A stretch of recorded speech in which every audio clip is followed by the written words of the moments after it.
Hello students, मैं खुर्शीद अहमद, आपका accountancy का टीचर। आज आपके सामने 11th क्लास का चैप्टर सेकंड स्टार्ट कर रहा हूं और इस चैप्टर में हम बेसिक कॉन्सेप्ट्स ऑफ अकाउंटेंसी पढ़ेंगे। और ये क्या होते हैं, अकाउंटेंसी में कुछ बेसिक टर्म्स आती हैं। वो बेसिक टर्म्स क्या क्या हैं जो पूरी अकाउंटेंसी में आप पढ़ेंगे। तो ये सारे वर्ड्स वो यहाँ पर दे रखे हैं, तो क्या क्या हैं आप देखिए ध्यान से। नंबर एक है, इसमें नंबर एक है बिजनेस ट्रांजेक्शन। तो बिजनेस ट्रांजेक्शन्स किसे कहते हैं? बिजनेस ट्रांजेक्शन किसे कहते हैं बेटा? ऑल दोज मॉनेटरी ट्रांजेक्शन और financial transaction which occurred between the two parties and recorded in the books of account. यानी कि कोई सी भी ऐसी मॉनेटरी ट्रांजेक्शन समझते हैं ना आप, जिसमें मतलब मनी यूज होती हो। कोई सी भी ऐसी मॉनेटरी ट्रांजेक्शन जो दो पार्टीज के बीच में होती हो और जिनको हम बुक्स ऑफ अकाउंट में लिखते हैं, यानी कि अकाउंट की बुक्स में लिखते हैं, ऐसी ट्रांजेक्शन और इवेंट्स, उसको हम बिजनेस ट्रांजेक्शन बोलते हैं। क्लियर हो गई? सेकंड है कैपिटल। तो कैपिटल का मतलब क्या होता है? कैपिटल किसे कहते हैं? Amount invested to start a business by a proprietor और पार्टनर। किसी प्रोप्राइटर कहते हैं बेटा owner of the business and partner. जब अकेला पार्टनर, अकेला मालिक हो, सोल प्रोप्राइटर हो, तो हम उसे ओनली प्रोप्राइटर बोलते हैं। लेकिन जब बिजनेस के ऑनर एक से ज्यादा हो तो हम उन्हें पार्टनर कहते हैं। ठीक है? तो कोई पार्टनर या प्रोप्राइटर ने बिजनेस स्टार्ट करने के लिए जो अमाउंट इन्वेस्ट की है बिजनेस के अंदर, उसको हम कैपिटल कहते हैं। और ये अमाउंट जो है कैश के रूप में भी हो सकती है और एसेट्स के रूप में भी हो सकती है, गुड्स के रूप में भी। एसेट्स का मतलब होता है संपत्ति, कैश आप जानते ही है रोकड़, और जो गुड्स है, गुड्स का मतलब है जिस चीज का व्यापार होने वाला है। ठीक है? तो कोई भी अमाउंट इन्वेस्ट की है प्रोप्राइटर या पार्टनर ने बिजनेस स्टार्ट करने के लिए, उसको हम कैपिटल कहते हैं। थर्ड है आपका लायबिलिटी। लायबिलिटी कहते हैं amount invested by amount payable by the business, amount payable by the business to the outsider और टू द ऑनर। यानी कि बिजनेस एक्चुअली में बेटा अकाउंटेंसी में जो बिजनेस है और बिजनेसमैन है, ये दोनों अलग अलग होते हैं अकाउंटेंसी में। मान के चलो मेरा नाम खुर्शीद अहमद है और मैंने खुर्शीद अहमद क्लासेस के नाम से कोचिंग सेंटर खोला है, खुर्शीद अहमद क्लासेस के नाम से। तो बेटा जी खुर्शीद अहमद क्लासेस एक अलग यूनिट मानी जाएगी और खुर्शीद अहमद अलग। ठीक है? मैंने जो अमाउंट इन्वेस्ट की है खुर्शीद अहमद क्लासेस में, तो खुर्शीद अहमद क्लासेस एक तरह का बिजनेस है। तो वो जो है मान लीजिए जो बाहर से या कुछ हमने अमाउंट ले रखी है, उधार ले रखी है, तो वो हो जाएगी आउटसाइड लायबिलिटी। और जो मतलब मेरा पैसा, खुर्शीद अहमद का पैसा जो लगा हुआ है इस यूनिट में, तो वो भी इसके ऊपर, इस बिजनेस के ऊपर लायबिलिटी है। तो वो मतलब ऑनर के प्रति लायबिलिटी है, तो वो इंटरनल लायबिलिटी कहलाती है। तो लायबिलिटी दो तरह की हो गई, एक तो एक्सटर्नल लायबिलिटी और एक इंटरनल लायबिलिटी। यानी कि कोई भी amount payable by the business, यानी कि वो अमाउंट जो बिजनेस देगा, किसे? आउटसाइडर को और ऑनर को, तो वो लायबिलिटी कहलाती है। तो लायबिलिटी को दो तरह की हो गई, एक्सटर्नल और इंटरनल। ठीक है? मतलब पे करने के हिसाब से। और अगर टाइम के हिसाब से लायबिलिटी को बांटा जाता है तो वो दो तरह की होती है लायबिलिटी। उसमें भी एक तो होती है नॉन करंट लायबिलिटी, एक होती है current liability. Non current liability वो लायबिलिटी होती है which are payable for more than 1 year, यानी कि जिनकी पेमेंट हमें 1 साल से ज्यादा में देनी है, अभी नहीं, हाल फिलहाल में नहीं, जैसे लोन ले लिया 4-5 साल 10 साल के लिए। ठीक है? तो वो हो गई नॉन करंट लायबिलिटीज। और एक होता है दूसरा current liability. Current liability the liability which is payable with in the period of 1 year, यानी कि जिनको हमें 1 साल के अंदर अंदर पेमेंट करनी है, तो वो होती है करंट लायबिलिटी। तो लायबिलिटी समझ में आ गई आपको? यानी कर्जा, हिंदी में ऐसे कहते हैं एक तरह से कर्जा। ठीक है? तो कर्जा दो तरह का होता है, एक तो इंटरनल, एक एक्सटर्नल। ठीक है? टाइम के हिसाब से नॉन करंट लायबिलिटी और करंट लायबिलिटी। नेक्स्ट क्या है आपका? अगला है एसेट्स। एसेट्स किसे कहते हैं? एसेट्स रेफर्स टू प्रॉपर्टी और legal right owned by the business. यानी कि कोई भी ऐसी संपत्ति या कोई कानूनी अधिकार जो बिजनेस का है, उसको हम एसेट्स कहते हैं। या दूसरी भाषा में, हम दूसरे लैंग्वेज में कह सकते हैं, इन अदर वर्ड्स हम कह सकते हैं, अदर वर्ड्स क्या कह सकते हैं कि अदर वर्ड्स में हम कह सकते हैं anything which is enable the firm to get cash और इकोनॉमिक बेनिफिट इन फ्यूचर। यानी कि कोई सी भी ऐसी चीज जो फर्म को मतलब फ्यूचर में कैश उठाने में, कैश लेने में या कोई इकोनॉमिक बेनिफिट लेने में मदद करती हो, वो सारी चीज एसेट्स कहलाती हैं। जैसे फर्नीचर, जैसे बिल्डिंग, जैसे लैंड, जैसे मशीनरी, जैसे बसेस, ठीक है, ये सब आपकी एसेट्स कहलाती हैं, संपत्ति कहलाती है। कैश भी आपकी एसेट्स ही है। Next one is receipts. Receipts किसे कहते हैं बेटा जी? रिसिट्स जो होती है यानी कि हिंदी में हम इसे कहते हैं आमदनी। तो अमाउंट रिसीव्ड और रिसीवेबल, अमाउंट रिसीव्ड और receivable by selling of goods and services and selling assets, यानी कि एसेट्स को बेचकर या गुड्स को बेचकर या सर्विसेज को रेंडर कर कर जो अमाउंट रिसीव हो गई है या होने वाली है उसको हम रिसिट्स कहते हैं। ठीक है, अब ये रिसिट्स भी दो तरह की होती है, एक तो होती है कैपिटल रिसिट्स और एक होती है आपकी रेवेन्यू रिसिट्स। तो कैपिटल रिसिट्स किसे कहते हैं? कैपिटल रिसिट्स एक्चुअली में वो रिसिट्स होती है जो अकाउंटिंग पीरियड से मतलब जो नॉर्मल कोर्स ऑफ बिजनेस में नहीं मिलती है, जो मतलब हर साल नहीं मिलती है, जो कभी कभी मिलती है। इस तरह की रिसिट्स को हम रेवेन्यू रिसिट्स बोलते हैं। जैसे amount receive by selling of assets, fix assets, यानी जैसे फर्नीचर बेच दिया, बिल्डिंग बेच दी, उन मशीन बेच दी, उससे बेचने के बाद जो मिलने वाली इनकम है। तो बेटा जब बिजनेस है, बिजनेस मान ली किसी भी चीज का है, मान के चलो साड़ी बेचने का है और वहां पे हमने फर्नीचर बेच दिया, तो फर्नीचर का तो हमारा काम नहीं है ना, उसके बावजूद भी हम फर्नीचर, पुराना वाला फर्नीचर हमने बेच दिया होगा नया फर्नीचर लेने के लिए। तो ऐसा फर्नीचर हम हर साल तो नहीं बेचेंगे, कभी कभी बेचते हैं। तो इस तरह की रिसीट्स को हम कैपिटल रिसीट्स बोलते हैं। और अगला है मतलब इसी में रिसीट्स में रेवेन्यू रिसीट्स। तो वो रिसीट्स जो normal course of time period में, नॉर्मल अकाउंटिंग पीरियड में हर साल मिलती होगी। ठीक है, इस तरह की रिसिट्स को हम रेवेन्यू रिसिट्स कहते हैं। जैसे गुड्स को बेचकर, गुड्स तो हम हर साल बेचते हैं, सर्विस रेंडर करके सर्विस हम हर बार देते हैं। ठीक है, कमीशन रिसीव होना, तो ये सारी रिसिट्स आपकी रेवेन्यू रिसिट्स कहलाती है। नेक्स्ट वन है आपका एक्सपेंसेस।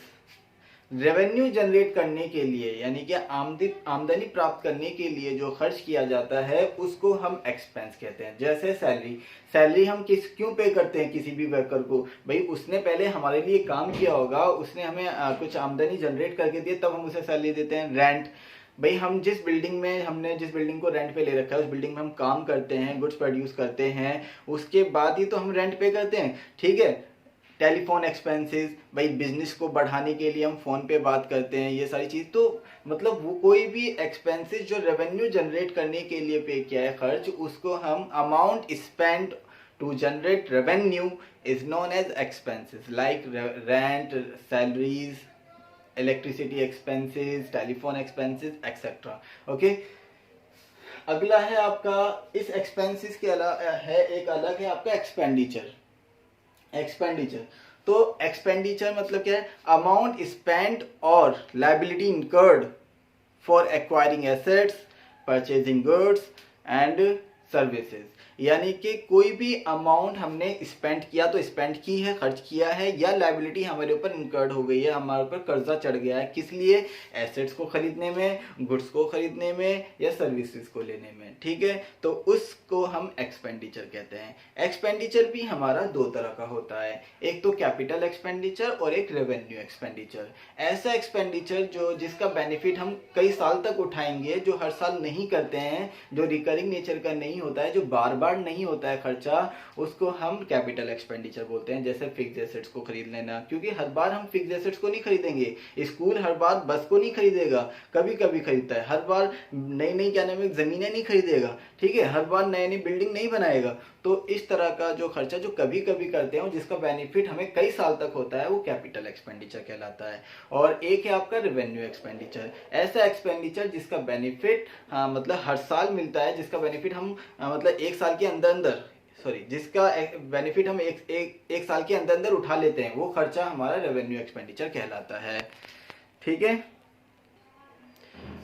अगला है आपका प्रॉफिट। प्रॉफिट किसे कहते हैं?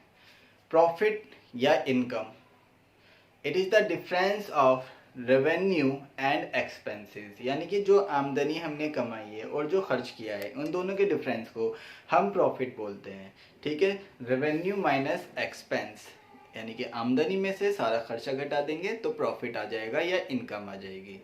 ठीक, अगला है आपका लॉस। लेकिन अगर आपका एक्सपेंसेस ज़्यादा हो, losses refers to the it is difference of expenses and revenue when expenses is greater than revenue. जब एक्सपेंसेस रेवेन्यू से ज़्यादा हो तो फर्म को लॉस होता है। अगला है आपका परचेज रिटर्न से पहले आप देखिए परचेजेस कि परचेजेस किसे कहते हैं। Purchases is associated with purchase of goods, यानी कि जब बिजनेस गुड्स को परचेज करता है तो वो टर्म कहलाती है आपकी परचेज। अगर फर्नीचर परचेज करा मतलब कुछ और परचेज करा, गुड्स के अलावा कुछ और परचेज करा तो वो परचेज नहीं कहलाता। यहाँ बिजनेस में परचेज टर्म जो आता है, परचेज शब्द जो आता है वो सिर्फ और सिर्फ गुड्स को परचेज करने के लिए आता है, रॉ मटेरियल को परचेज करने के लिए आता है। अब गुड्स का मतलब मैंने बताया था, जो बिजनेस करने के लिए जिस आइटम का हम बिजनेस कर रहे हैं, व्यापार कर रहे हैं, वो आइटम मतलब बिजनेस के लिए गुड्स कहलाती है। फॉर एग्जाम्पल किसी का काम जो है स्टेशनरी का है, स्टेशनरी मतलब बुक्स है, रजिस्टर है, पेन पेंसिल, तो ये सारी चीज़ें ना उसके लिए गुड्स कहलाएंगी। ठीक है, और अगर किसी का काम फर्नीचर का ही है, फर्नीचर को ही मतलब खरीदता बेचता है तो फर्नीचर उसके लिए गुड्स हो जाएगा। किसी का काम मशीनरी का ही खरीदने बेचने का है तो मशीनरी उसके लिए गुड्स हो जाएगी, और किसी का काम साड़ी का है तो साड़ी उसके लिए गुड्स हो जाएंगी। मतलब जिस चीज़ का व्यापार है वो उस चीज़ के उसका गुड्स कहलाएगा। क्लियर है? तो जो गुड्स परचेज करते हैं तो गुड्स परचेज करके परचेज करने पे जो टर्म आता है वो परचेज आता है। तो purchase refers to purchase of goods. Understood? ठीक है, अब परचेज रिटर्न आ जाओ कि परचेज रिटर्न किसे कहते हैं। यानी कि जो गुड्स परचेज किया है उसको रिटर्न करना, रिटर्न ऑफ गुड्स परचेज्ड। ठीक है, टू सप्लायर, यानी कि जिस सप्लायर से हमने गुड्स परचेज किया था उसको वापस करना, वही परचेज रिटर्न कहलाता है। सेल्स रिटर्न से पहले आ जाइए आप सेल्स। सेल्स किसे कहते हैं? वही ये sales term is associated with the sale of goods, यानी कि जो हम गुड्स बेचते हैं, गुड्स को सेल करते हैं, उसको हम सेल्स कहते हैं। ठीक है, गुड्स को बेचने को ही हम सेल्स कहते हैं। गुड्स के अलावा अगर कुछ और बेचते हैं तो वो सेल्स नहीं कहलाएगा, वो सेल्स नहीं कहलाना है। ठीक है, नेक्स्ट देखिए आप सेल्स रिटर्न, यानी कि जो गुड्स हमने सेल किया था कस्टमर को और कस्टमर हमें वो वापस कर दे तो उसको हम कहते हैं सेल्स रिटर्न। नेक्स्ट है आपका ट्रेड रिसीवेबल।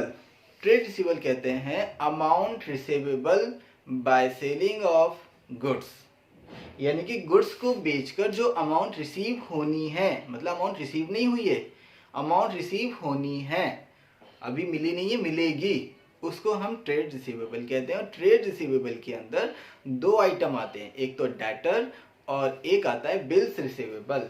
डेटर किसे कहते हैं?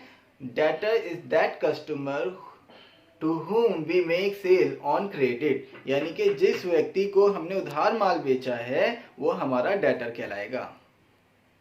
समझ में आया बच्चों? जिस व्यक्ति को हमने मतलब बिजनेस ने उधार माल बेचा है, तो जिसको उधार माल बेचा है, जिस कस्टमर को उधार माल बेचा है, वो कस्टमर बिजनेस के लिए डेटर यानी कि देनदार कहलाएगा। ठीक है, तो वो ट्रेड रिसीवेबल का ही एक पार्ट है। दूसरा होता है बिल रिसीवेबल। कभी कभी क्या होता है, किसी कस्टमर को हम उधार माल बेचते हैं तो उसको हम उसके ऊपर एक बिल लिख देते हैं कि भाई तुम्हें 2 महीने के अंदर, 3 महीने के अंदर या 4 महीने के अंदर ये अमाउंट हमें वापस करनी है। ठीक है, जो हमने माल बेचा है तुम्हें, तो और उस पर वो कस्टमर साइन कर देता है, यानी कि अपनी एक्सेप्टेंस दे देता है। Okay, I will return the amount, I will pay the amount after 3 month और 2 मंथ्स, जो भी अमाउंट वहाँ पर स्पेसिफिक मंथ वहाँ पे लिखा हुआ है। ठीक है, तो वो बिल फिर वापस जिसने माल बेचा है उसके पास आ जाता है। मान के चलो मैंने कोई माल बेचा है किसी कस्टमर ए को, तो कस्टमर ए को मैंने क्या कहा कि बिल लिख दिया कि भाई तुम्हें 2 महीने के अंदर हमें अपना पैसा वापस करना है, तुम्हें जो माल बेचा है तुम्हें, और उस मिस्टर ए ने वो बिल एक्सेप्ट कर लिया, यानी कि साइन करके वापस मुझे दे दिया। तो मेरे पास वो बिल है जिसकी वजह से 2 महीने में मेरे पास पैसा आएगा, तो मेरे लिए वो कहलाएगा बिल रिसीवेबल। क्लियर है? तो ये ट्रेड रिसीवेबल के 2 पार्ट हो गए, एक तो डेटर और एक बिल रिसीवेबल। ठीक, अगला है आपका ट्रेड पेबल्स। तो जिस तरह से ट्रेड रिसीवेबल था इसी तरह से ट्रेड पेबल है, जिससे मैंने उधार माल खरीदा, मतलब amount payable on on account of purchasing of goods and services, यानी कि जो गुड्स एंड सर्विसेज मैंने परचेज किए हैं, क्रेडिट उधार, ठीक है, तो उसके बदले जो अमाउंट पे करनी है वो ट्रेड पेबल होता है। ट्रेड पेबल के भी दो पार्ट्स होते हैं, एक तो क्रेडिटर और एक बिल्स पेएबल। क्रेडिटर मतलब the person from whom we purchase goods on credit, वो व्यक्ति जिससे हमने उधार माल खरीदा है, ठीक है, जिससे हमने उधार माल खरीदा है, तो हमारे लिए बिजनेस के लिए वो क्रेडिटर यानी कि लेनदार कहलाता है। क्लियर। अब आता है बिल्स पेएबल। जिस तरह से अब मैंने उससे उधार माल खरीदा है और किसी मिस्टर ए से मैंने उधार माल खरीदा है, तो मिस्टर ए ने मेरे ऊपर एक बिल लिखा कि मिस्टर खुर्शीद आपको ये अमाउंट पे करनी है, और मैंने वो बिल साइन करके यानी कि अपनी एक्सेप्टेंस देके वापस उसको पे कर दिया, ठीक है। तो मेरे लिए, उसके लिए तो बिल रिसीवर है, लेकिन मेरे लिए, बिजनेस के लिए, क्योंकि हम अपने बिजनेस पॉइंट ऑफ व्यू से बता रहे हैं, तो अब मेरे लिए वो बिल्स पेएबल होगा, यानी कि ऐसा बिल जिसके बदले मुझे पेमेंट करनी है, ठीक। तो ये ट्रेड पेबल्स कहलाता है। अगला है आपका कॉस्ट। हाँ, तो अगला है आपका कॉस्ट। कॉस्ट किसे कहते हैं बेटा? कॉस्ट कहते हैं अमाउंट स्पेंट या incurred on making of any article और गुड्स, ठीक है। कोई भी गुड्स बनाने में, कोई वस्तु बनाने में जो अमाउंट स्पेंड हो रही है उसको हम कॉस्ट कहते हैं। अगला आता है आपका डिस्काउंट।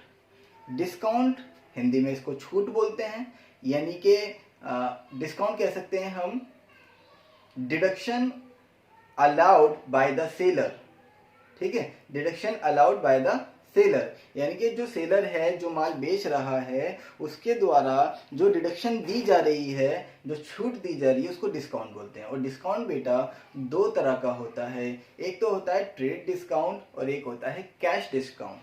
ट्रेड डिस्काउंट जो दिया जाता है वो एक बल्क अमाउंट पे दिया जाता है कि अगर आप इतनी यूनिट खरीदोगे, 1000 यूनिट खरीदोगे, या इतने रुपए का माल खरीदोगे, मतलब 10,000 रुपये का माल खरीदोगे, मतलब एक स्पेसिफिक अमाउंट पर या स्पेसिफिक यूनिट पर मतलब दिया जाता है। वो ये जो दिया जाता है एक्चुअली में ये सेल को प्रमोट करने के लिए, सेल को बढ़ाने के लिए दिया जाता है, कस्टमर को अट्रैक्ट करने के लिए दिया जाता है। ये होता है ट्रेड डिस्काउंट, ठीक है। ये स्पेशली जो है जब होलसेल का बिजनेस होता है, स्पेशली ये वहां पर होता है। अब आता है आपका कैश डिस्काउंट।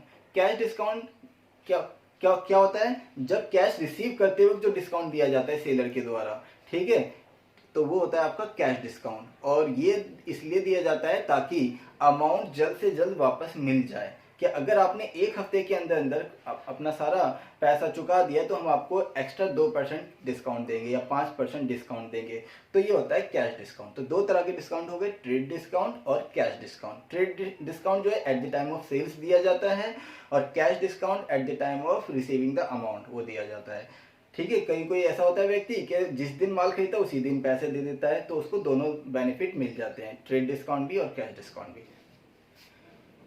अगला है अकाउंट। अकाउंट किसे कहते हैं? Account is a systematic transaction, it is a summarised record of all transaction relating to a particular head at one place, यानी कि जितनी भी मतलब ट्रांजेक्शन है किसी एक पर्टिकुलर हेड से रिलेटेड, उनको एक ही जगह पे लिखना। जैसे कैश, अब कैश ट्रांजेक्शन में कैश से सैलरी भी गई है, कैश से परचेज भी किया है, कैश से एसेट्स भी परचेज किया है, मतलब कैश की बहुत सारी ट्रांजेक्शन है, तो वो सारी कैश वाली ट्रांजेक्शन को एक ही जगह पे लिख देना, ठीक है, सिस्टमेटिक रिकॉर्ड कर लेना, वो आपका अकाउंट कहलाता है।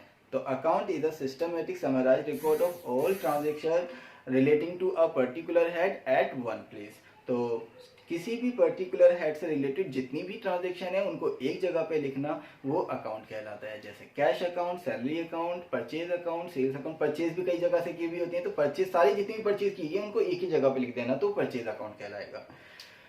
अगला है आपका ड्रॉइंग्स। बेटा वैसे जो मैं समझा रहा हूँ आपको समझ में आ रहा है ना? इसको, इस वीडियो को बार बार देखिए, आपको बिल्कुल समझ में आ जाएगा।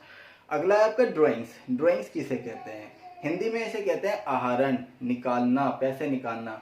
It refers to amount withdrawn by proprietor or partner for his personal use, domestic use। यानी कि जब कोई बिजनेस का मालिक या पार्टनर बिजनेस में से अपने डोमेस्टिक पर्पस के लिए, घरेलू इस्तेमाल के लिए, अपने पर्सनल यूज के लिए पैसा या गुड्स निकालता है, तो पैसा या गुड्स निकालता है, उसको हम ड्रॉइंग्स कहते हैं। ठीक है, अगला है आपका इनकम और प्रॉफिट। वैसे ज़्यादा ये जो प्रॉफिट था एक्चुअली में ये तो था सिर्फ इकोनॉमिक प्रॉफिट, जो हम नॉर्मल कोर्स ऑफ बिजनेस में होता है। ठीक है, जो ऑपरेटिंग इनकम होती है। लेकिन जो इनकम है वो इस प्रॉफिट से ज़्यादा बड़ी टर्म से, इनकम में प्रॉफिट इंक्लूड होता है प्लस जो और दूसरी इनकम होती हैं वो भी इंक्लूड होता है। ठीक है, जैसे मान लीजिए कमीशन मिल गया, ठीक है, वो भी इसी में आ जाएगा। जैसे मान के चलो किसी एसेट्स को बेचकर प्रॉफिट हो गया तो वो भी इसी में आ जाएगा।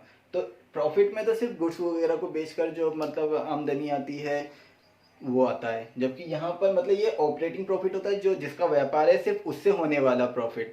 यहाँ पर जो मतलब जिसका व्यापार उसके अलग, मान लीजिए कहीं पे इन्वेस्ट कर रखा है पैसा, वहाँ से इंटरेस्ट आ रहा है, ठीक है, तो वो भी इस इनकम में जुड़ा हुआ होता है। अगला है गेन का मतलब भी वैसे प्रॉफिट ही होता है, लेकिन ये गेन जो होता है ये कभी कभार होने वाला प्रॉफिट, सिर्फ कभी कभार होने वाला प्रॉफिट वो गेन कहलाता है। जैसे किसी एसेट्स को बेचकर होने वाला प्रॉफिट, किसी एसेट्स को बेचकर होने वाला जो प्रॉफिट है वो कभी कभी तो होता है बेटा, तो इसको गेन कहते हैं। ठीक है, अच्छा अगला है आपका परचेज बता ही चुका हूँ, सेल्स भी बता चुका हूँ। आ जाओ स्टॉक पे। स्टॉक कहते हैं किसी कोई बिना बिका माल जो रह जाता है फर्म के पास, उसे हम स्टॉक कहते हैं। ठीक है, बिना बिका माल अगर साल के शुरू में बचा हुआ है हमारे पास, मतलब पिछले साल भी मान के चलो इस साल के एंड में बच गया है, इस साल के एंड में बच गया है, तो वो कहलाएगा क्लोजिंग स्टॉक। और यही क्लोजिंग स्टॉक अगले साल के लिए ओपनिंग स्टॉक कहलाएगा। ठीक है, तो स्टॉक मतलब बिना बिका माल जो बिजनेस के पास रह गया है।